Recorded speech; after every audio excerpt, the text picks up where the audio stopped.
반갑습니다. 예, 환경정책과 기후변화 대응 담당 오수미입니다. 오늘 감사합니다. 시민홀과 온라인을 통해 특강에 참여하고 있는 창원시 공직자님께 감사드립니다. 우리의 미래와 직결된 탄소 중립 실현을 위해서는 사회, 경제 모든 분야의 대전환이 필요합니다. 우리 시도 전 부서에 걸친 정책 실행이 필요하여 오늘 특강을 마련하였습니다. 지금부터 기후위기와 탄소중립, 지방정부의 역할이라는 주제로 특강을 시작하겠습니다. 국민 의례는 생략하고 바로 시장님의 말씀을 듣겠습니다. 네.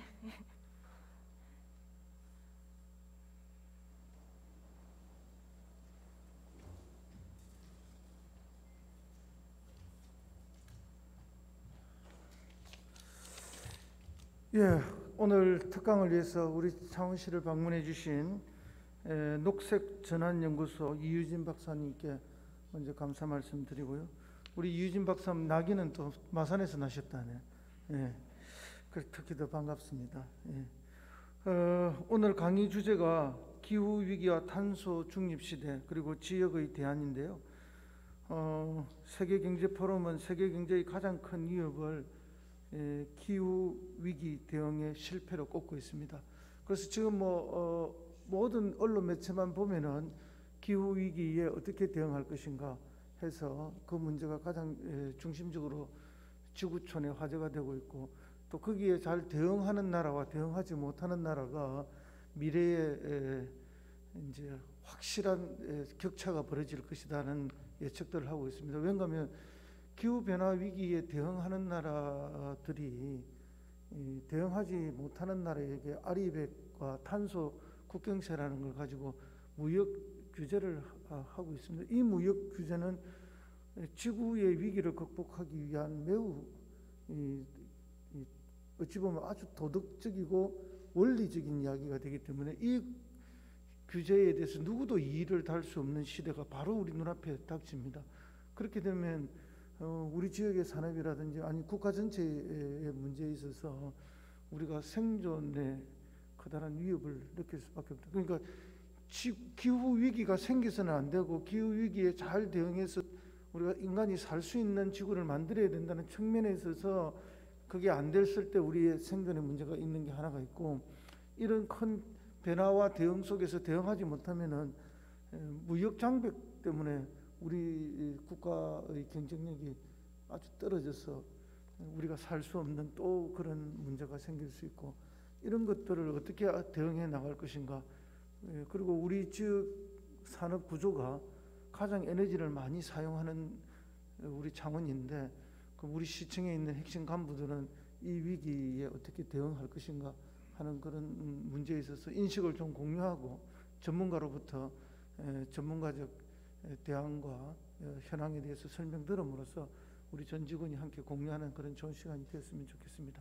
예, 이상입니다.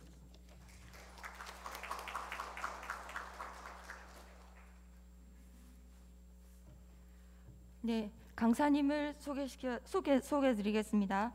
이유진 박사님은 서울대학교에서 박사학위를 받으셨습니다. 최근까지 국무총리 그린뉴딜 특별보좌관을 하시다가 현재는 대통령 직속 탄소중립 컨트롤타워인 2050 탄소중립위원회 위원으로 활동하십니다. 전국 의회와 지자체 특강을 다니시는 등 대한민국 2050 탄소중립 실현에 큰 역할을 하고 있는 박사님을 모시겠습니다. 큰 박수 부탁드립니다.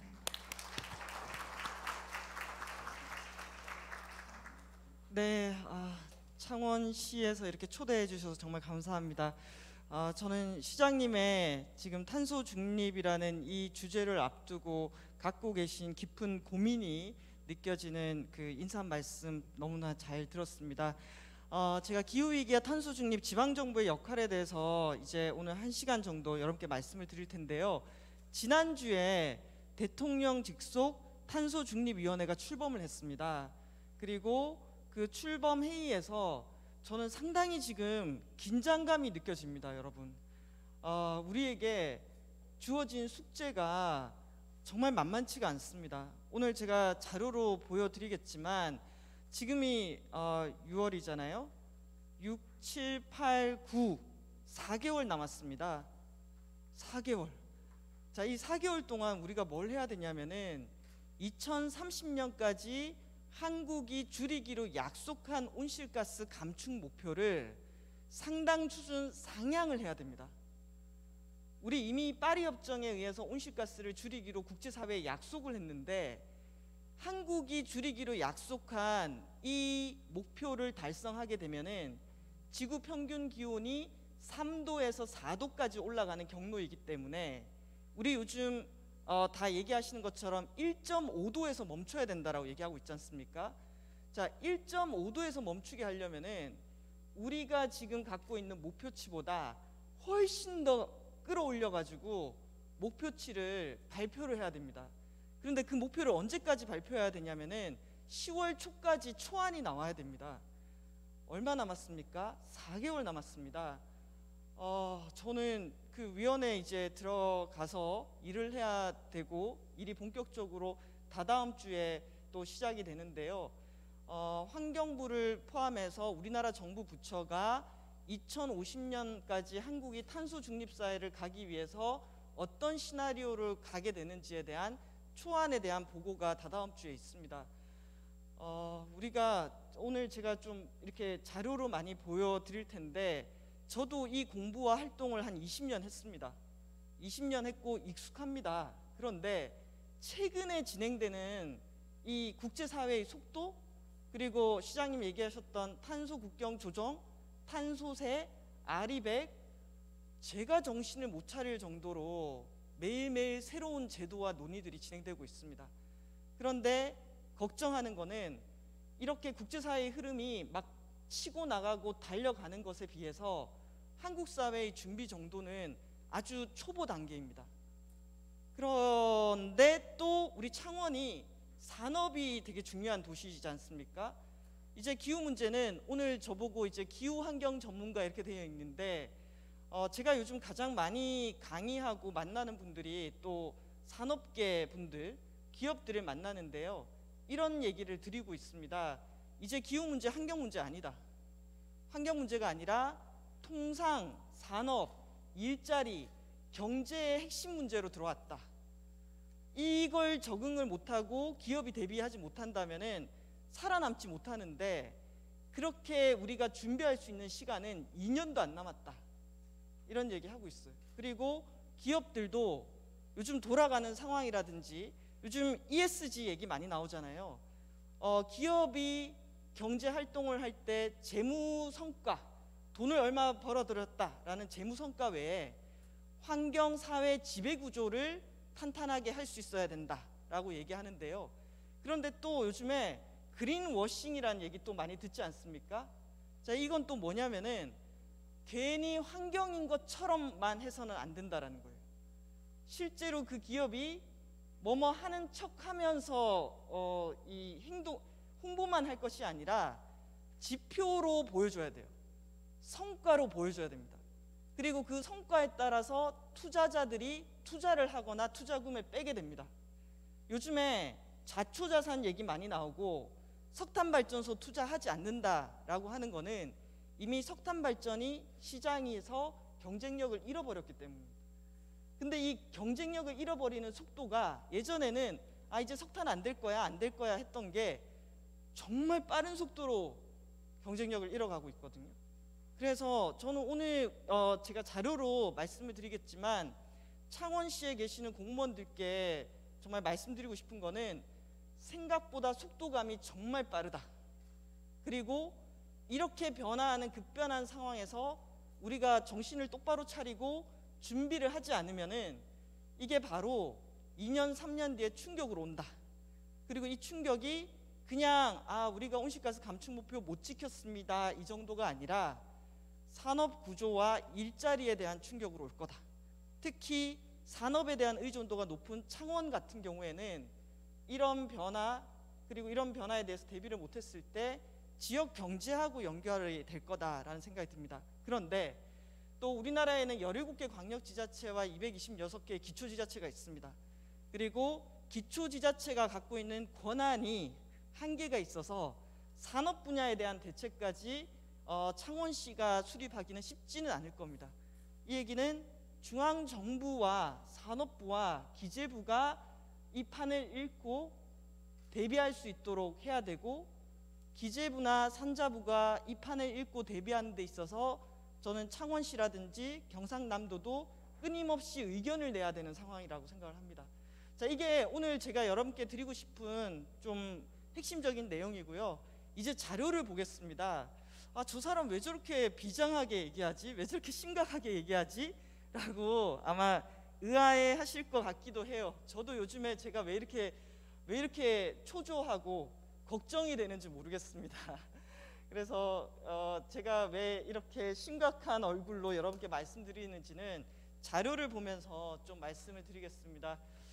첫 번째는 기후위기와 탄소중립 얘기를 하게 될 텐데요. 일단 저는 요즘에 이 생각을 많이 합니다. 와, 이 1850년, 1900년, 1950년 그리고 2019년 인류가 어떤 에너지를 쓰고 있는지. 조선시대만 하더라도 우리가 주로 썼던 에너지는 나무로 밥하고 난방을 했을 텐데요. 자, 저렇게 석유, 석탄, 가스 소비량이 급증해서 올라가면서 지구 평균 기온이 상승하기 시작했고, 곳곳에서 재난이 일어나기 시작합니다. 기후위기, 인간이 배출하는 온실가스 때문에 기후위기가 발생하고 이것이 우리에게 상당한 충격을 줄 것이다 라는 논의는 92년도부터 시작이 됐습니다. 그래서 기후변화 협약을 만들고 선진국부터 먼저 온실가스를 줄이는 교토 체제가 97년도에 약속이 되고, 선진국만 줄이다 보니까 인도라든지 중국이라든지 한국이라든지 이런 나라의 배출량이 막 늘어나면서 선진국만 줄이면 안 되겠다라고 해서 등장한 게 파리협정입니다. 그리고 파리협정에서는 지구 평균 기온 상승을 몇 도로 안정화시켜야 되지? 1.5도에서 안정화시킬 거냐, 2도에서 안정화시킬 거냐, 이 논쟁이 붙었고, 2018년도에 1.5도 보고서가 나오면서 모든 논란이 정리가 됩니다. 핵심은 1.5도에서 안정화시켜야 된다. 저는 2018년도에 이 보고서가 인천 송도에서 발표될 때만 하더라도 이 보고서가 이렇게 파괴력이 있을 줄 저는 상상을 못했어요. 자, 이 보고서에서는 두 개의 그래프가 나옵니다. 하나는 지금 속도대로 우리가 온실가스를 배출하게 되면은 그 마지노선이라고 할 수 있는 1.5도에 언제쯤 도달하게 되는가라는 내용이 나오는데요. 이 보고서에 보면은 30년에서 52년 사이에 마지노선인 1.5도에 도달한다라고 전망하고 있습니다. 자, 이때부터 국제사회가 빨라지기 시작하는 겁니다. 먼 미래가 아니라 이미 가까이에 있는 미래다라는 얘기가 이제 퍼져나가기 시작하고요. 그리고 오른쪽에 있는 정말 문제적인 그래프가 탄소 중립 그래프입니다. 저는 이 그래프를 볼 때마다 생각이 많아집니다. 자, 1.5도에서 안정화시키려면은 어떻게 해야 되느냐? 전 세계 온실가스 배출량이 어떻게 돼야 된다고요? 2020년부터 곤두박질을 쳐가지고 2050년에 탄소 중립을 해야 됩니다. 보통 탄소 중립하면은 우리 공무원들께서도 정의를 들으셨을 거예요. 배출한 것을 흡수해서 플러스 마이너스 제로로 만든다. 그런데 이미 배출한 것을 흡수하려고 하면은 나무가 흡수하거나 CCS, 탄소 포집 저장 기술로 흡수하거나 비용이 너무 많이 듭니다. 그래서 핵심은 배출 총량을 바닥까지 줄여야 됩니다. 그랬을 때 2050년 탄소 중립이 있었고요. 우리를 지금 압박하는 숫자는 바로 2030년입니다. 제가 아까 4개월 안에 우리가 감축 목표를 끌어올려야 된다는 거는 2030년까지는 2010년 대비 45%를 줄여야 된다. 저 문장 때문입니다. 자, 이 그래프 보니까 여러분 어떠세요? 저도 저거 볼 때마다 드는 생각은 저게 가능해? 여러분도 마음속으로 저게 가능해? 이런 생각 들지 않아요? 그러시죠? 끄떡이시는 분들도 계시네요. 네네, 저는 저거 보면서 야, 이거는 우리가 지금까지 성장해왔던 경로 자체를 뒤집는 일이다. 이게 어떻게 가능하지? 라고 했는데, 놀라운 거는 지난 2020년에 코로나를 겪으면서 전 세계 120개 국가가 탄소 중립 선언을 했어요. 우리 대통령께서도 지난해 탄소 중립 선언을 하셨죠. 그리고 유럽연합, 미국, 한국, 중국, 일본 대규모 경제 단위가 다 저거를 하겠다고 선언을 했습니다. 그리고 2021년도가 되니까 저걸 어떻게 할 거냐라고 하는 구체적인 제도가 설계가 되는데, 유럽연합은 교토 때부터 줄여왔잖아요. 그래서 탄소 국경 조정, 탄소 발자국 이런 제도를 막 만들고 있습니다. 그리고 미국 트럼프하고는 다르게 바이든 대통령 당선되자마자 대통령의 행정명령으로 화석연료, 연방정부 땅에서는 화석연료 개발 금지, 그리고 화석연료에 대한 보조금 폐지. 그러니까 오랫동안 논의는 돼 왔지만 정치적으로 민감해서 결정하지 못했던 사안들을 그냥 밀어붙이고 있습니다. 자, 그 속에서 유럽의 그린딜입니다. 엄청나게 촘촘하게 정책들이 만들어지고 있는데요.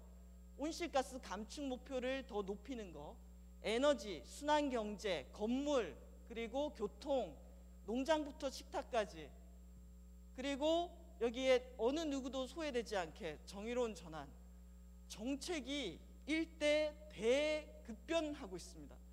특히 저는 창원에 있는 산업단지하고 앞으로 연결되는 정책이 바로 탄소 국경 조정입니다. 유럽으로 수입되는 물건 중에서 같은 품목 중에 유럽보다 온실가스 감축 목표가 덜한 지역에서 온실가스를 배출하고 생산된 물건이 유럽으로 들어오게 되면 여기에 대해서 비용을 부과하는 겁니다. 이게 탄소 국경 조정입니다. 6월 말이니까 이제 윤곽이 다 드러났습니다. 이제 제도 설계는 끝났고 2023년부터 시행이 됩니다. 유럽연합이 탄소 국경 조정을 발표하면서 시행되는 품목이 발표가 됩니다. 시멘트, 철강, 석유화학 이런 순서로 되게 될 텐데요. 제가 놀랐던 거는 유럽연합이 이 탄소 국경 조정을 밀어붙이면서 올해 초에 우리나라의 철강협회라든지 자동차협회라든지 이런 협회들이 탄소 중립 선언을 하게 됩니다. 왜냐하면 우리는 수출해서 거래를 하고 살아야 되는데 거기가 그런 제도를 만들면은 그런 제도에 맞춰줘야 되니까요. 저는 더 우리가 봐야 될 것은 EU 집행위의 배터리 지침입니다. 자, 이 배터리 지침은 뭐냐? 요즘 배터리가 엄청나게 핫하죠. 에너지든 전기차든 배터리가 너무나 중요한 필수 품목이 되고 있습니다. 자, 그랬을 때 2024년도부터는 유럽으로 수입되는, 그리고 유럽 안에서 거래되는 배터리의 탄소 발자국을 의무적으로 표기해야 됩니다. 이 얘기는 배터리를 만들 때 탄소를 얼마를 배출했는지를 표기하게끔 되어 있습니다. 자, 그랬을 때 이제 탄소 중립 시대에서는 물건을 만들 때 가격, 품질 플러스 탄소를 얼마를 배출했는가가 중요한 요소가 됩니다. 그러면 여러분, 물건을 만들 때 탄소 배출량을 줄이려면은 어떻게 해야 될까요? 두 가지입니다. 하나는 재생가능 에너지로 바꿔야 됩니다. 또 하나는 순환자원. 여기 보면은 리튬이라든지 코발트라든지 이런 것들을 재활용해서 쓴다, 재사용해서 쓴다라는 게 있습니다. 그래서 유럽이 만드는 세상은 재생가능 에너지와 순환경제를 기반으로 하는 무역과 통상 룰을 만드는 것이 유럽의 세상이고요. 자, 바이든 정부입니다. 바이든 정부의 무역 아젠다입니다. 뭐라고 되어 있나요? 탄소 국경 조정제 도입을 통해서 기후변화 대응하고 무역을 연계한다. 그래서 제가 요즘 많이 쓰고 있는 단어가 탄소 통상 시대입니다.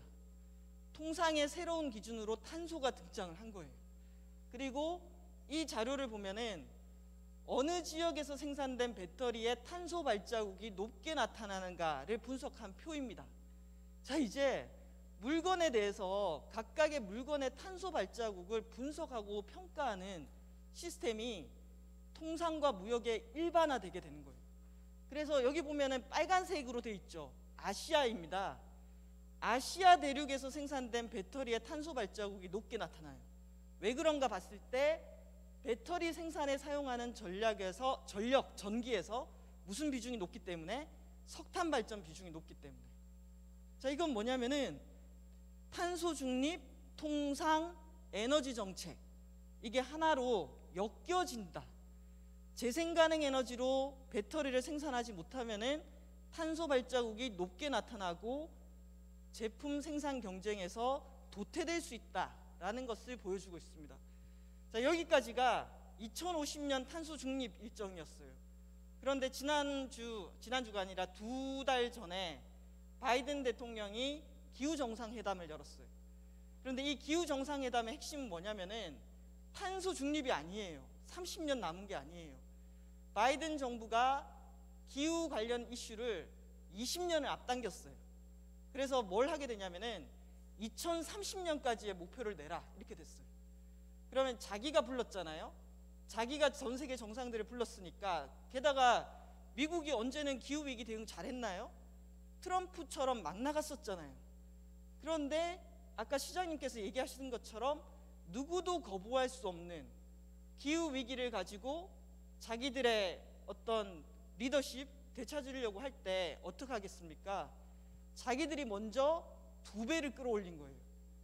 원래 미국의 온실가스 감축 목표가 26에서 28이었어요. 그런데 2030년까지 이걸 어떻게 하겠다? 50에서 52%로 상향 조정을 했어요. 그리고 어제 대통령께서 같이 만나서 저희 자담회 했던 존 케리 미 기후특사가 일본과 캐나다를 미리 방문하고 조율을 해서 일본의 감축 목표치가 20%가 끌어올라가게 됩니다. 저는 이거 보고 되게 놀랐어요. 아니, 온실가스 감축 목표 여기 담당하시는 분은 아실 거예요. 1%, 2% 더 줄이는 게 얼마나 어려운지. 근데 일본이 20%를 끌어올리게 됩니다. 자, 그래서 지금 IPCC의 2030년 목표는 2010년 대비 45%에 근접하고 있는데요. 자, 영국 58, 미국 49, 일본 42, 캐나다 41, 한국 18입니다. 요게 되게 중요해요. 한국이 IPCC 2030년 기준에 못 미치잖아요. 그래서 너네 이래서 되겠어? 너네 더 줄여야지 라는 압박을 받고 있는 상황이고요. 자, 이게 영국은 90년 대비 78%를 줄여요. 어마어마하지 않습니까? 그리고 독일은 원래 2050년이었는데 이걸 끌어당겨가지고 2045년도에 탄소 중립을 하겠다고 발표를 합니다. 2050년이 아니라 5년을 앞당겨요. 그리고 이게 독일의 탄소 중립 시나리오입니다. 자, 여기서 특징이 있어요. 앞 단위에서는 에너지가 역할을 합니다. 2020년에서 2030년까지 줄일 때는 에너지 분야에서 역할을 해서 석탄을 줄이고 재생가능 에너지 늘리는 거, 이런 것들이 들어가 있고요. 그 다음에 전기차라든지 교통과 운송 부분에서 역할을 하고, 산업 부분은 좀 줄이기가 쉽지가 않습니다. 그래서 기술 개발이나 이런 것들을 통해서 2030년 뒷단에 위치해 있다라는 특징이 있고요. 자, 이게 일본의 이번에 끌어올린 감축 목표치입니다. 자, 일본은 우리랑 경쟁 관계에 있기도 하고 항상 일본이 어떤 결정을 내리는지를 우리도 유심히 보고 있지 않습니까? 자, 그랬을 때 저도 놀랐던 것은 저기 파란색 있죠? 저 파란색 경로가 지난해 10월 달까지의 일본의 온실가스 감축 경로였어요. 근데 지난해 10월 달에 일본도 탄소 중립 발표를 하고 이번 4월 달에 기존 대비 20%를 더 줄이겠다라고 했는데요. 자, 20%를 더 줄이는 건 얼마를 줄이는 거냐? 앞으로 10년 안에 4억 5,268만 톤을 줄이는 거예요. 자, 이게 감이 안 오는데 우리 창원시의 배출량이 1,000만 톤 정도가 돼요. 자, 일본이 앞으로 10년 안에 4억 5천만 톤을 줄이겠다라고 선언을 한 겁니다. 자, 프랑스입니다. 프랑스 하원에 올해 이번 달에 법이 통과가 됐어요. 하원에서 통과됐고 다음 달에 상원에서 통과가 되면은 실행이 됩니다. 프랑스 하원에 통과된 법의 내용에 이런 것들이 있습니다. 기차로 2시간 반 거리에 갈 수 있는 항공 노선은 폐지한다. 왜냐하면 항공기가 CO2 더 많이 배출하기 때문에. 자, 그리고 에너지 등급이 낮은 주택은 2028년도부터 임대를 금지한다. 왜냐하면 에너지 효율이 낮기 때문에 당연히 CO2 많이 배출하니까. 그 중에 또 이런 내용도 있어요. 생산 과정에서 배출한 탄소량에 따라서 소비재의 등급을 부여한다. 자, 이게 기업들이 고민하고 있는 거예요. 이게 뭐냐면은 똑같은 물건 A, B, C가 있으면은 각각의 A, B, C의 물건이 탄소를 얼마만큼 배출했는가에 따라서 등급을 주는 거예요. 그럼 소비자는 얘가 탄소 배출을 적게 하고 만든 거구나 라고 선택한다는 의미거든요. 자, 스웨덴에서는 스웨덴의 세 번째로 큰 공항을 폐쇄하고 거기에 주택을 공급하는 프로젝트를 지금 진행하려고 하고 있어요. 그래서 저는 국제적으로 지금 논의하고 결정되는 이 수위가 정말 달라요.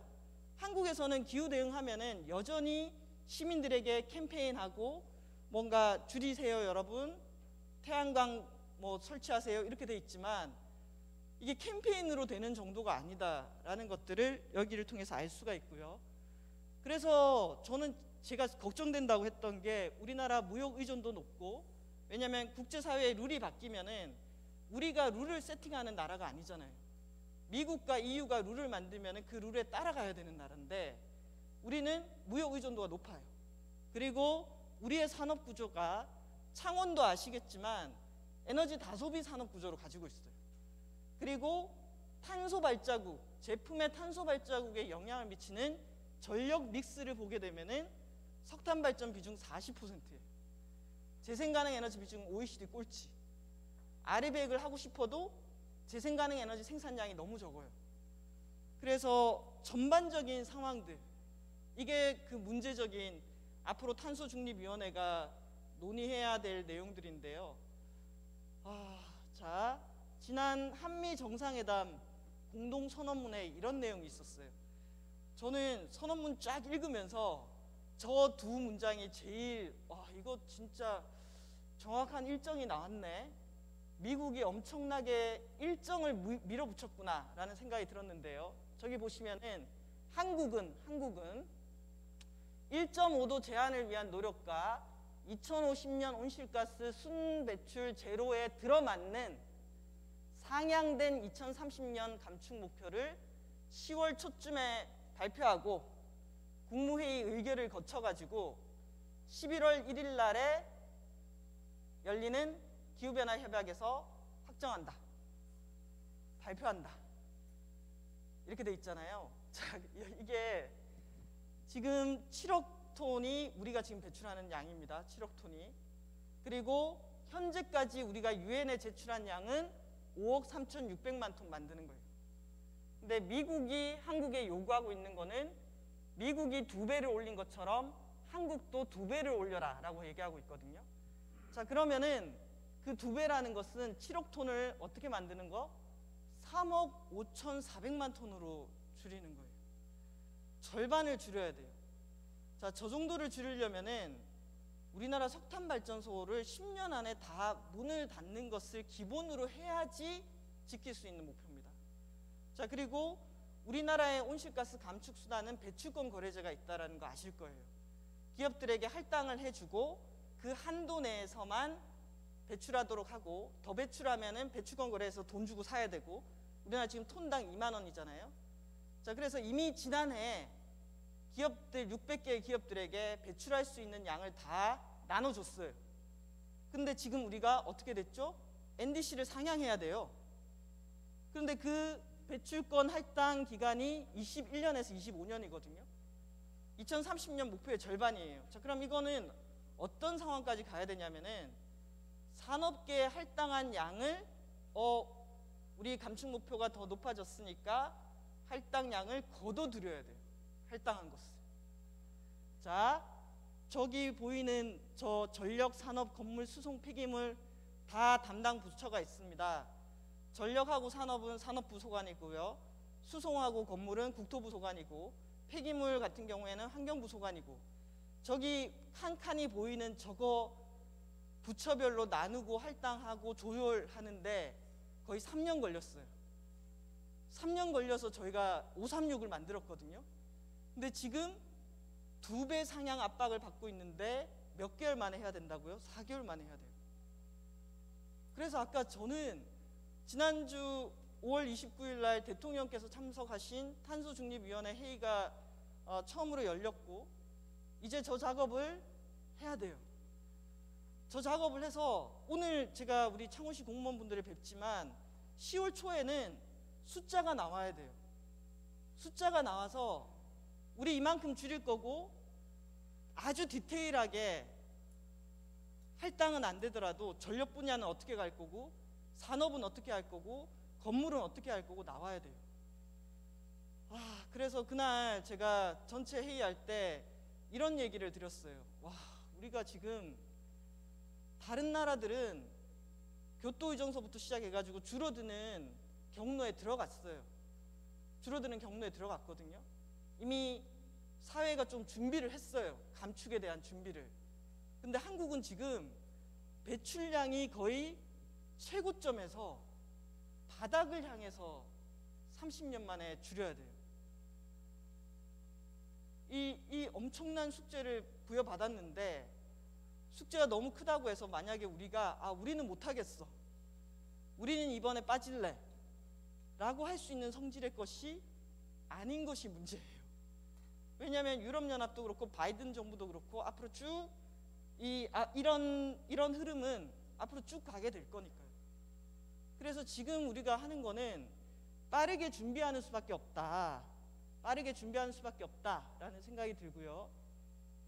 다음으로 넘겨주실까요? 자, 이게 IEA의 2주 전에 나온 탄소 중립 로드맵입니다. 자, 이거 보고 다들 좀 충격을 받았어요. 왜냐하면 국제에너지기구는 매우 보수적으로 계획 수립하기에 유명한 연구기관입니다. 우리 또 에너지 하는 분들은 이 자료를 다 보고 있고요. 근데 국제에너지기구가 탄소 중립 로드맵에 있어서 핵심적인 내용들이 2030년에는 선진국은 석탄발전소 전면 폐쇄, 연간 1020기가와트의 태양광과 풍력을 추가해야 된다. 그리고 2035년도에는 선진국은 전력 생산에서 탈탄소화를 해야 되고, 그리고 2040년도에는 모든 석탄과 석유 발전을 폐쇄해야 된다. 이 보고서가 나왔어요. 여러분 어떠세요? 그러니까 저는 익숙한 제가 봐도 이거 감당할 수 있을까? 근데 여기 보고서의 핵심은 그거였어요.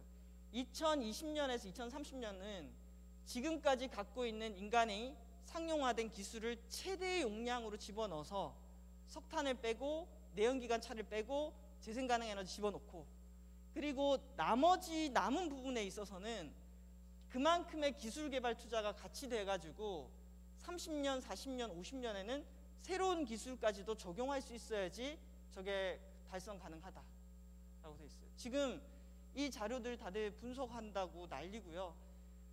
정부도 지난주 토요일 날 탄소중립위원회가 출범이 됐고, 탄소중립 EM 법안을 국회에서 논의하고 있고, 이제 2050년 로드맵을 만들어야 되고, NDC 상향해야 되고, 그린 뉴딜 해야 되고, 자, 이걸 저희가 또 탄중위에서 검토를 하게 되는데요. 이게 지금 각각의 정부 부처마다 수립하는 계획들이에요. 근데 이 계획들을 보면은 저도 조금 지금 공무원들의 이 충격, 어려움이 이해가 좀 되는 것이, 저도 국토부에서 그 계획 수립하는 회의에 가봤었거든요. 보면은 국토부가 뭘 하냐면은 2050년까지 건물 부분의 탄소 중립 계획을 수립해야 돼요. 자, 우리나라 건물이 몇 개입니까? 그리고 새로 지금 짓겠다는 건물은 또 몇 개고요. 건물 분야의 탄소 중립 계획을 수립해야 돼요. 이런 계획을 수립해 본 적이 있을까요? 우리 창원시도 지금 창원의 탄소 중립 계획 수립하는 연구 용역을 시작한 걸로 알고 있어요. 연구 용역사들이 이런 연구 해봤을까요? 정말 한 번도 안 해봤던 이런 정책들을 만들어야 되는 상황이고요. 자, 그랬을 때 이 탄중위에 저는 이제 기후변화위원회에 들어가 있습니다. 자, 탄중위에서 중요한 게 에너지 경제산업, 우리 경제산업위원회가 창원하고도 좀 연결이 있을 거고요. 그다음에 녹색국토, 공정전환. 자, 공정전환도 최근에 아주 뜨거운 이슈입니다. 자, 판이 이렇게 바뀌어요. 탄소 중립으로 판이 바뀐다라고 했을 때 기존의 석탄 발전이나 내연기관 차량이나 화석 에너지에 기반한 경제는 어떻게 될까요? 사실상 이런 용어는 쓰기조차 너무나 무섭긴 하지만 질서 있는 후퇴가 필요해요. 더 이상 영위할 수 없는 영역도 있어요. 더 이상 사업을 지속할 수 없는 영역들. 자, 그러면 이 충격을 커버하기 위해서 공정전환이 필요하다라는 내용으로 여기에는 지자체도 들어가 있고요. 그리고 노동계도 들어가 있고, 그리고 이 노동 관련한 연구하시는 분들 들어가 있고, 이렇게 들어가서 구성되어 있습니다. 아마 가장 뜨겁게 일을 하게 될 곳이 이곳이 아닌가라는 생각이 듭니다. 자, 그래서 탄소 중립 10대 과제에 보면은 에너지가 들어가 있고, 그리고 고탄소 산업에 대한 혁신, 미래 모빌리티 이런 게 들어가 있습니다. 그리고 취약 산업이나 취약 계층을 보호한다라는 내용도 들어가 있고, 지역 중심 탄소 중립 계획을 수립한다라는 내용이 들어가 있어요. 자, 그런데 우리가 2050년까지 30년 남았잖아요. 이제 그동안은 너무 민감하고 표랑 연결돼 있어서 얘기하지 않았던 얘기들을 본격적으로 해야 되는 상황이 됐어요. 예를 들면은 저는 우리나라 인구의 지금 석탄 발전소가 40%인데 NDC를 상향하는 순간 석탄 발전소 폐쇄 시점을 빨리 당겨야 되는 상황이 됩니다. 근데 우리 지금 새로 짓고 있는 것도 있잖아요. 이거 어떻게 할 건지 판단을 해야 되는 상황까지로 오고 있고요. 그런데 또 자동차 대수가 우리 창원도 대중교통 비율 대비 자동차 보유 대수가 높은 지역으로 알고 있습니다. 2,400만 대입니다. 열심히 우리가 보급했지만 전기 자동차 15만 대예요. 자, 수송 분야에 어떻게 할까요? 그런데 수송 분야가 개인 차량도 있지만 물류도 있습니다. 선박도 있고 항공도 있고요. 그래서 이게 내연기관 생산 판매 금지 연도, 석탄 발전소 폐쇄 시점, 없어지는 일자리 대책, 새로 만들어지는 일자리 대책, 그리고 제가 오늘 오후에 이제 경남도 교육청에 가서 강의를 하게 되는데요. 이렇게 급격하게 변화하는 거를 우리는 지금 청소년들에게 제대로 가르치고 있나요? 저는 이런 교육과 정보가 없이 아마 지금 초중고생이 자기 일자리 찾을 때는 지금과는 양상이 완전히 달라져 있을 거예요. 교육 어떻게 되죠? 세금 어떻게 되죠? 전기요금, 에너지 가격책이 어떻게 되죠? 해야 될 일들이 너무나 많고요. 그리고 한국은 저는 좀 맥락이 엄청 꼬여 있는 것 같아요. 자, 이게 한전 자료예요. 한전 자료. 제가 한전 자료를 열심히 보는데 한국전력도 한전 경영연구원이 있어요. 거기서 탄소 중립과 관련 국제사회의 전력 동향이라든지 이런 보고서를 많이 내고 있습니다. 그 보고서에 보면은 이런 게 나와요. 자, 2050년 탄소 중립으로 간다라고 했을 때 전력 믹스는 어떻게 될까? 전력 믹스는 어떻게 될까라고 했을 때, 자, 이미 한국은 미국, 독일, 영국에 비해서 재생 가능 에너지 비중이 낮아요. 근데 미국의 전력 믹스에서 보시면은 미국은 바이든 대통령 공약 중에 하나가 2035년도에 전력 부분의 탈탄소화예요. 전력 분야에서는 CO2 배출하지 않겠다. 그랬을 때 미국의 전력 믹스는 80% 재생 가능 에너지, 10% 원전, 10% 가스예요. 10% 가스는 어떻게 가능하느냐? CCS랑 결합하는 거거든요. 그리고 독일 같은 경우에는 85% 재생 가능 에너지에 15% 가스 플러스 CCS예요. 자, 그래서 아직 우리나라는 이거는 탄소 중립 믹스가 아니에요. 이거는 75%까지 감축 믹스로 나왔던 거고요. 이 그림이 연말에 6월쯤에 나오겠죠. 제가 여기서 좀 강조드리고 싶은 거는 일단 탄소 중립으로 가려면은 재생 가능 에너지가 기반이 돼 있어야 돼요. 특히 태양광 풍력, IEA 자료든 각각의 모든 정책에 있어서든. 근데 우리나라 재생 가능 에너지 비중이 너무 낮고, 그리고 이게 또 가능하려면은 우리나라에서 지금 제일 안 되는 게 수용성 이슈예요. 수용성 이슈. 그래서 덴마크가 집중 시스템에서 40년 만에 이렇게 분산 시스템으로 갔는데 우리 지금 산업부가 요거 만들고 있어요. 우리도 이제 재생 가능 에너지 기반 분산 시스템으로 가야 된다. 그리고 지금 탄소 중립 시대에 가장 없어지는 일자리를 대체할 수 있는 새로운 일자리가 많이 만들어지는 분야가 전력 분야예요. 왜 전력 분야냐라고 했을 때 지금까지는 발전소에서 생산해서 여기 계시는 여러분과 저 모두 소비하는 역할만 했잖아요. 그런데 재생 가능 에너지가 많아지면 재생 가능 에너지의 가능성이 있어요. 태양광은 낮에만 생산하잖아요. 풍력은 밤에만 돌아요. 그러면 전력은 생산과 소비가 일정해야 되는데 이걸 어떻게 맞춰요? 수천만 개의 다양한 에너지원과 그리고 효율 기술, 심지어 전기 자동차 같은 경우에는 쌍방향 왔다 갔다 가능하잖아요. 그리고 이렇게 생산과 소비 단계, 예전에는 소비자가 할 일이 별로 없었지만 소비자가 어떻게 반응한가 하는가에 따라서 능동적으로 생산과 소비의 균형을 맞출 수가 있어요. 이게 디지털과 연결되는 거거든요.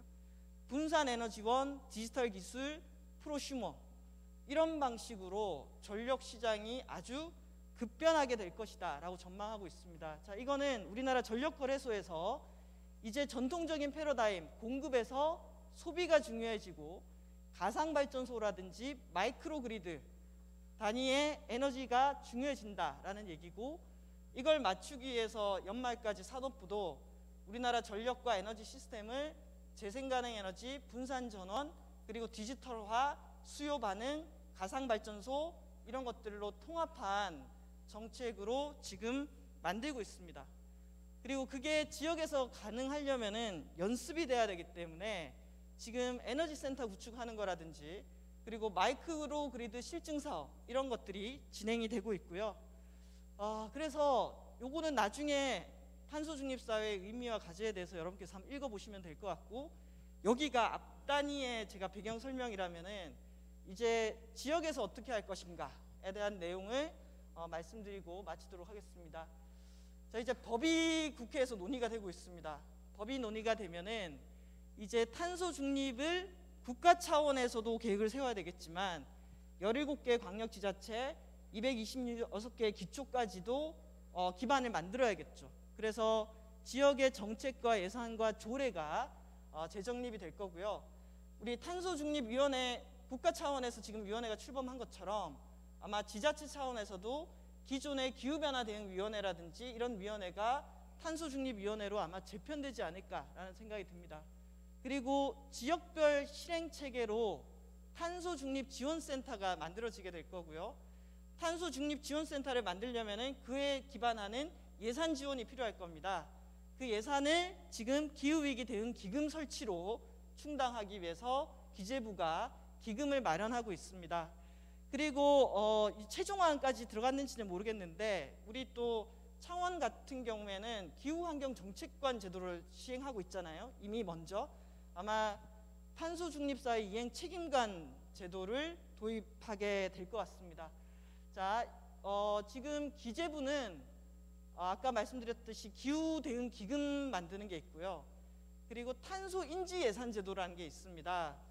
지자체가 예산이나 지자체뿐만 아니라 중앙정부가 예산을 수립할 때부터 이 사업이 탄소 배출에 미치는 영향에 대해서 사전 검토하는 방식의 예산제도를 검토하고 있고요.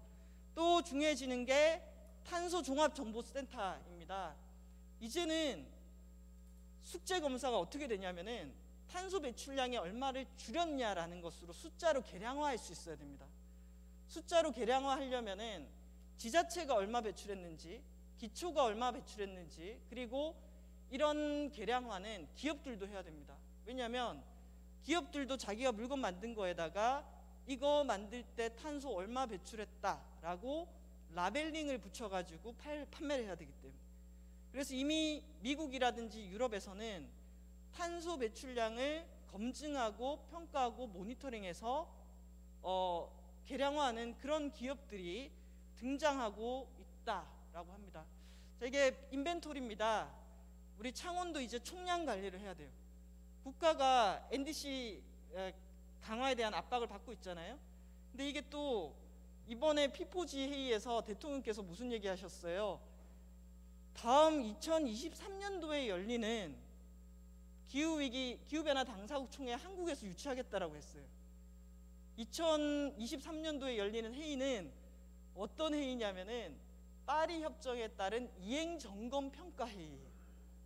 저는 이게 엄청 부담이 되겠다. 지금 우리나라에서는 여수하고 경남하고 지금 전남 이렇게 공동으로 개최하는 거에 대해서 적극적으로 뛰어들고 있고, 고양시와 경기도 그리고 인천, 제주 이런 데가 지금 개최 의사를 갖고 있는 걸로 알고 있습니다. 그런데 저는 이 회의를 개최하는 것도 중요하지만 이 회의가 온실가스 감축 이행 점검 평가 회의이기 때문에 주최국으로서 감축 목표를 달성하지 못했을 때 받게 되는 비난의 정도가 이거 상상을, 지금도 이 정도 수위인데 해가 갈수록 기후 문제에 대한 재난이 심해지면 심해질수록 이 문제에 대한 관심은 더 뜨거워질 텐데 2023년도에 한국에서 이 회의가 열린다라고 했을 때 저는 준비 정말 잘해야 된다라고 생각합니다. 자, 이거 인벤토리고요. 그리고 요거 환경부가 만들어낼 건데 저는 이거 되게 중요하다고 생각합니다. 자, 이게 뭐냐면은 지역의 온실가스 배출 현황이고요. 그리고 안에 들어가 있는 동그라미, 이 동그라미는 뭐냐면은 지역에서 저만큼의 온실가스를 배출하더라도 지역에서 컨트롤할 수 있는 영역 바깥의 것들이 있습니다. 그래서 저도 이 풀 데이터는 아직 못 받아봤는데, 자, 바깥의 원은 그 지역의 총량입니다. 그리고 안에 들어가 있는 작은 동그라미는 그 지역의 지자체 관할 안에서 감당할 수 있는 영역입니다. 자, 그러니까 여기 보면은 충남은 동그라미 엄청 크잖아요. 그런데 안에 있는 관할 권한은 되게 작아요. 왜냐하면 충남의 배출량이 많은 이유가 석탄발전소 때문입니다. 그럼 석탄발전소의 가동률이라든지 발전량은 충남도의 관할이 아닙니다. 자, 그래서 이런 데이터들이 나온다는 건 뭐냐면은 이제는 지자체들도 데이터에 기반한 정책을 만들어야 된다는 거예요. 그래서 우리 창원시에 1000만 톤이 있으면은 그 1000만 톤 중에서 창원시가 영향을 미쳐서 줄일 수 있는 것과 창원시의 영향 밖에 있는 것들, 그래서 사람들은 전체적으로 창원시가 왜 이렇게 못 줄였어가 아니라 창원시가 관할이 있는데도 왜 못 줄였어, 이런 얘기들을 하게 될 거예요. 그래서 이제는 이 탄소 중립에서 되게 중요한 것은 총량과 데이터에 기반한 분석이 중요해졌다라는 거고요. 자, 이건 노르웨이 오슬로입니다. 이제 다음 주에 이제 제가 이제 토론회 하나를 주최하게 되는데 거기에 오슬로 부시장님이 나오셔가지고 기후 예산제에 대해서 얘기를 하십니다. 제가 다른 해외 사례를 찾다가 보니까 와, 오슬로 너무 간단 명료하더라고요. 이게 머리 아프지가 않아요. 왜 오슬로의 온실가스 감축 목표는 여기 보시면은 2030년까지 95% 줄이는 겁니다. 너무 대단하지 않아요? 근데 물론 오슬로는 수력 발전이 많더라고요. 자, 그런데 기후 예산 제도는 뭐냐면은 그 지자체의 행정의 최우선 순위를 온실가스 감축 목표 달성으로 두고 거기에 돈을 쏟는 겁니다. 그래서 어떻게 하지? 봤더니 온실가스 감축 목표 달성을 위한 연도별 총량을 정하고 그 총량을 달성할 수 있는 수단과 담당 부서를 정하고 그 일을 하는데 예산을 배정하는 겁니다. 감축이 안 이루어질 수 없겠죠. 그래서 이렇게 간단하게 제도를 설계해서 실행하고 있다니 라는 생각이 들었고요. 자, 파리 15분 도시는 자동차 없는 도시를 아예 만드는 겁니다. 걸어서 15분 안에 자전거 타고, 우리 창원에도 누비자가 있죠. 자전거와 걸어서 모든 도시 생활이 가능하도록 하겠다라고 하는 프로젝트고요. 지금 이 앞서서 얘기했던 기후 예산제를 서울시, 경기도, 경남, 대전의 대덕구 이런 곳들이 도입하려고 준비하고 있습니다. 그래서 대전 대덕구는 탄소인지 예산제도를 올해부터 시범 운영할 예정이고요. 그래서 지자체들도 제도 개선 연구를 많이 합니다.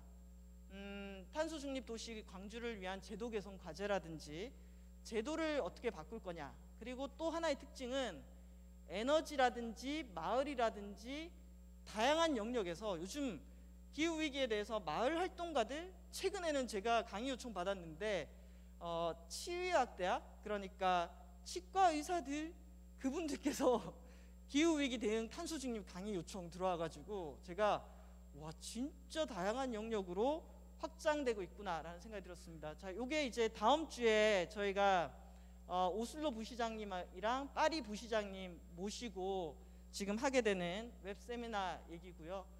자, 이제 지자체 얘기 간단하게 말씀드리고 마치도록 하겠습니다. 서울, 충남, 광주 이렇게 있는데요. 서울은 탄소 중립을 기반으로 그린 뉴딜 정책 만들었습니다. 충남은 저는 충남이든 창원이든 경남이든 이런 거 좀 집중해야 될 것 같은데, 탄소 중립을 했을 때 경제적으로 산업적으로 영향이 큰 지역들입니다.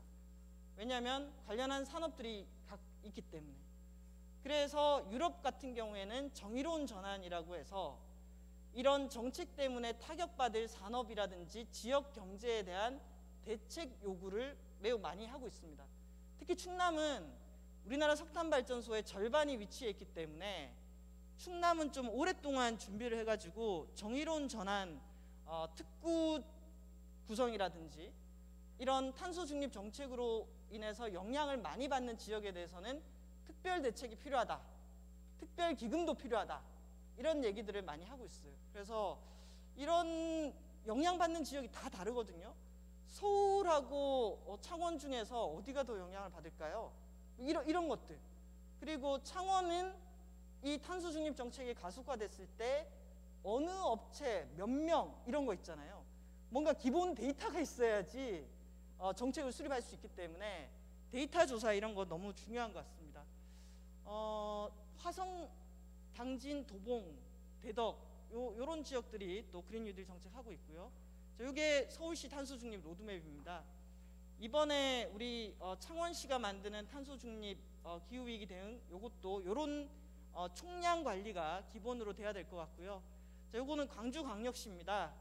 광주광역시가 또 2045년까지 앞당겨서 탄소 중립하겠다라고 발표하고 있고요. 그랬을 때 광주 같은 경우에는 구호가 이렇습니다. 내가 사용하는 전기는 내가 만든다.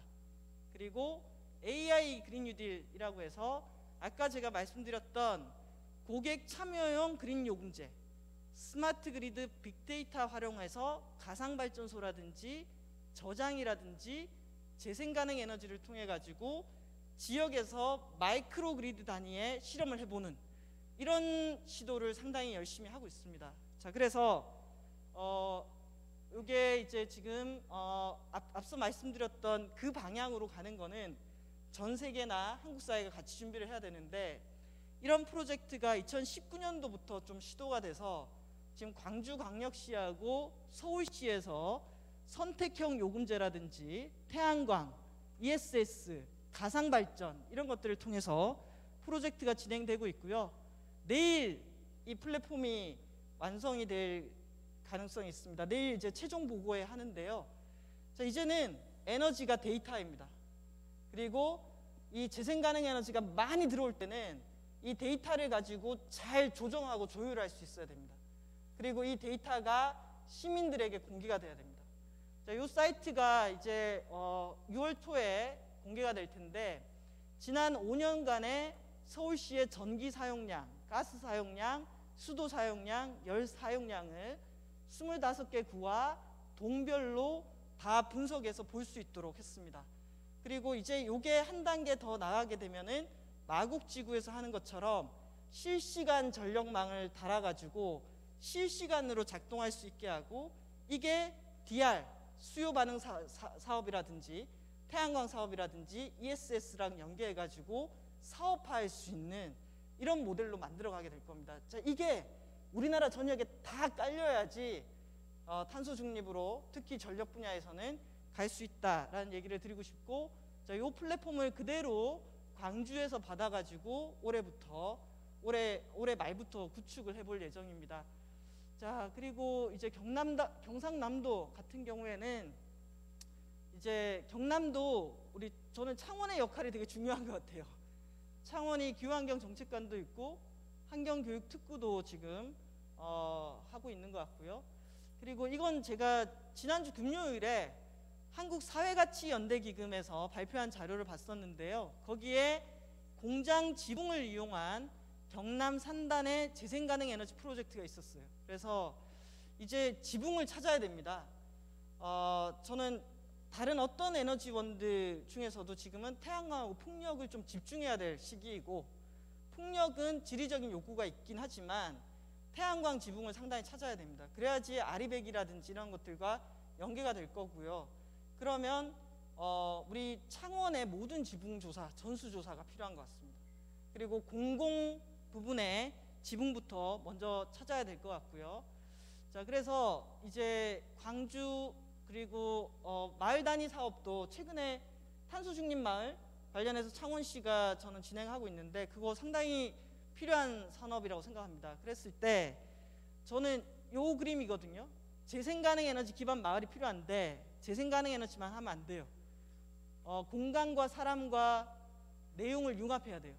주택 에너지 효율화, 태양광 발전, 가상 발전소 패키지, 지역 에너지 센터, 교육, 일자리 협동조합. 그 탄소 중립 마을 뭐 어떻게 디자인하셨는지 모르겠지만 그런 방식으로 융합하는 게 필요할 거고요. 건물 에너지 효율화라든지 주택 단열 개선 사업 이런 것들, 거기에 플러스 태양광 발전 그리고 가상 발전 이런 것들이 연결돼서 마을의 에너지 협동조합이 만들어지고, 에너지 도시에서도 에너지 효율 개선이라든지 태양광을 통해서 수익 얻는 마을들이 늘어나야 되고요. 그리고 또 우리 이번에 창원시도 지역에너지 센터 신청하셨던데, 오늘 저한테 들으셨던 이런 변화에 대해서 시민들에게 많이 알려야 될 겁니다. 교육의 공간이 많이 필요할 거고요. 대덕구 같은 경우에는 에너지 카페 이런 것들을 통해서 만들고 있고, 대덕구의 태양광 패널 설치 장소 찾기 대회를 합니다. 시민들에게 오히려 의견을 들어서 태양광을 설치하겠다라는 역발상 같은 거거든요. 그래서 이런 정책들, 그리고 장기적으로 서울과 지금 광주에서 하고 있는 게 주민 참여형 에너지 서비스 시범 사업을 갖춰가지고 수익 모델 발굴이라든지 이런 것들까지 연결되도록 한다라는 계획을 갖고 있습니다. 자, 이제 마무리하겠습니다. 요거는 환경부 자료인데요. 탄소 중립 사회로 간다고 했을 때 지자체가 활용할 수 있는 거, 지역 에너지 산업 전환 연구라든지 정의로운 전환 특별지구 지정이라든지 기후위기 대응 기금, 자, 이런 것들 창원시가 갖고 있는 것들 중에서 더 연결해서 중앙정부로부터 가지고 올 수 있는 겁니다. 이미 우리 창원은 탄소 중립 계획 수립에는 들어간 것 같고요. 또 기후변화위원회도 갖고 계시니까 이걸 좀 더 활성화하는 차원에서 탄소 중립 위원회 설치해서 운영하시면 좋을 것 같고요. 그리고 탄소 중립 센터 이런 거 만들어서 저는 결국은 인력 확보의 문제라고 생각합니다. 지자체에서 이런 일을 할 수 있는 좋은 인력들을 얼마나 많이 확보해서 속도감 있게 추진하느냐. 예를 들면은 공장 지붕 위에 태양광을 올릴 때도 그게 쉬운 일이 아닙니다. 안 되는 데는 다 이유가 있어요. 근데 안 되는 문제들을 어떻게 풀고 돌파해서 만들어낼 것이냐. 그러면 그것을 집중해서 고민하고 만들어내는 사람이 있어야 되거든요. 저는 이 기후위기 탄소 중립에 있어서는 이걸 지역사회에서 제대로 할 수 있는 인력을 누가 많이 확보하는가에 따라서 달라질 거라고 생각을 합니다. 자, 이런 교육과 인식 이런 얘기들 많이 나오고 있고요. 그래서 오늘 저는 교육을 하시는 것 같고, 의회의 역할도 매우 중요한 것 같고요. 계획을 수립하면은 저는 행안부에 사람 지원해달라, 그리고 지자체가 체감할 수 있는 규모로 예산을 확보해달라, 이런 요구도 해야 될 것 같습니다. 지금 한국의 그린 뉴딜 예산으로는 이런 변화를 만들어내기엔 저는 너무 택도 없이 적은 예산이라고 생각합니다. 지자체 오는 예산이 없는데 이걸 어떻게 합니까? 결국 이걸 급하게 만들어 가려면 사람이 필요하고 돈이 필요한 일인데, 그리고 이런 지자체 스스로의 노력도 저는 필요한 것 같습니다. 자, 요거는 이제는 정말 시간이 없어요. 시간이 없기 때문에 집중해야 된다라는 얘기를 드리고 싶고, 이제 우리나라의 재생가능 에너지 데이터들도 광역 시도별로도 나오고, 그리고 시군구로도 나오고 있고, 태양광 관련해서도 자료가 나오고 있어요. 결국 데이터성, 이제는 그냥 단일 사업으로 뭐 했다가 아니라, 그래서 창원시의 온실가스 총량은 줄였냐, 그리고 창원시에서 재생가능 에너지 생산을 어느 정도 해가지고 재생가능 에너지로 물건을 생산하기를 원하는 기업들에게 조달해 줄 수 있느냐, 왜냐하면 이제 기업들도 달라졌거든요. 왜 이게 바로 이전에는 온실가스 배출해도 크게 문제가 안 됐어요. 근데 지금 우리나라 탄소 가격 2만 원 하잖아요. 지금 이게 10만 원, 15만 원 이렇게 올라간다라고 전망하고 있어요. 그러면 기업들도 예전에는 그냥 2만 원 돈 주고 사지여서 이 가격이 올라가게 되면은 탄소 어떻게 줄이지? 야, 이거 아리백 제도 도입된 거 우리도 재생 가능 에너지로 얻을 수 있는 방법을 찾아봐. 이걸 하는 게 배출권 거래제에서 돈 주고 사는 것보다 더 싸겠어. 정말 제도가 급변하게 될 거예요. 그래서 저는 우리 창원에 있는 기업들에게 일정 정도의 재생 가능 에너지로 기업 활동을 할 수 있도록 생산량을 커버를 해줘야 된다라고 생각을 해요. 그러려면은 지붕부터 찾고 상당히 집중해서 움직이지 않으면은 2, 3년 뒤에 본격적으로 저는 충격이 올 거라고 생각을 합니다. 그래서 준비를 하셨으면 좋겠어요. 그리고 저도 이제 4개월 동안 우리의 NDC를 어떻게 끌어올리죠? 저는 고민이 진짜 많습니다. 그래서 다른 나라들은 도대체 저 아직 일본 자료 못 봤거든요. 일본이 어떻게 20%를 끌어올린다고 했지? 일본 자료부터 좀 찾아보면서 거기에 비용이 들 겁니다. 일본 정부는 거기에 예산을 얼마를 쓴다고 하는 거지? 사람은 어떻게 배치한다는 거지? 그래서 저도 좀 더 자료 더 찾고 준비를 해야겠다. 4개월 남았다. 이런 생각을 합니다. 오늘 이제 저의 이런 준비해왔던 자료들이 우리 창원시 공무원분들께 좀 잘 전달이 됐으면 좋겠고 이런 내용을 가지고 창원시가 준비를 잘 하셨으면 좋겠습니다. 여기까지가 제가 준비한 내용입니다. 감사합니다. 혹시 질문이나 뭐 어떤 의견이 있으실까요? 보통 없으시긴 하더라고요. 질문은 없는 걸로 네네네. 하겠습니다. 네, 강사님 강의 잘 들었습니다. 그럼 장시간 고생하셨고요. 특강을 마치도록 하겠습니다. 네, 감사합니다.